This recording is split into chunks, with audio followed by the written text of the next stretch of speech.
If you've ever spent July in Delhi or Mumbai, you know exactly what peak summer feels like. The heat off the concrete is absolutely suffocating. Our default survival strategy is usually the same: lock the doors and crank the air conditioner. But that relief comes at a steep cost. We get hit with punishing electricity bills, and breathing recycled, overly chilled air all day takes a real toll on our health. We operate on a massive assumption. We believe that to fight back against extreme environmental heat, we absolutely must use expensive, energy-hungry modern machinery. But take a look at this. This is Kaavi flooring. Long before air conditioners or even electric fans existed, this 300-year-old technique kept homes naturally ice-cold during the worst of the Indian summer. It's a zero-energy climate technology, working with the physics of the Earth instead of fighting them, and modern architecture has almost completely forgotten it exists. To understand how it works, we have to look at the traditional heritage homes of Kerala, where this method originated. What makes Kaavi so remarkably effective is what builders leave out. You won't find a single ounce of cement in this floor. There are no toxic binders and zero expensive imported stones. This diagram shows the exact formula, and it is incredibly minimal. The entire surface is built using just 3 abundant, naturally occurring ingredients: water, red iron oxide, and white lime. Because there are no harsh chemicals involved, the artisans mix these raw materials entirely with their bare hands. They churn and fold the wet earth together, and then let the blend set and cool completely naturally. The power of Kaavi comes directly from that chemical simplicity. It proves that you can achieve serious climate resilience by deeply understanding raw earth materials, rather than complicating them with synthetics. So, how do you get that pristine, mirror-like shine without using standard synthetic seat-trapping glazes? The artisans rely on a biological catalyst: pure coconut oil.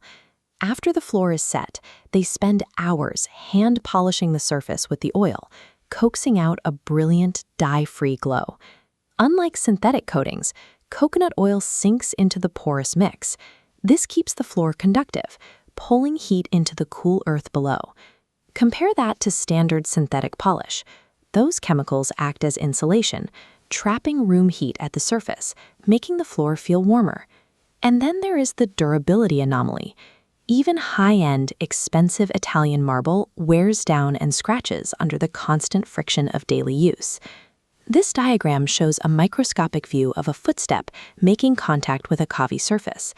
Because of its unique composition, human activity further polishes the material. Instead of creating tiny structural cracks, the pressure of walking on it smooths out microscopic imperfections over time. The floor actually gains strength through use. It can withstand a full century of heavy daily traffic without ever developing a single scratch. Most modern materials are at their best the day they are installed, but Kaavi is designed to improve with age.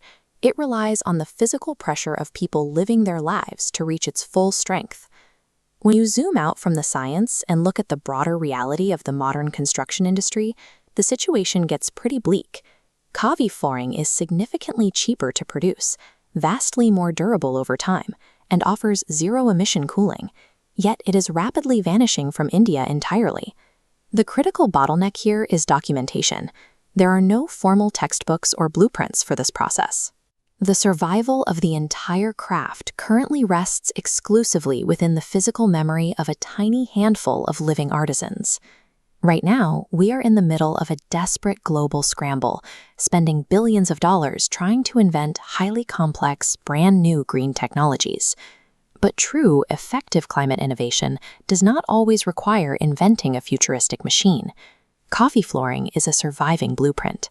It teaches us how to build in harmony with the Earth's natural thermal properties, rather than endlessly throwing electricity at the problem to fight against them.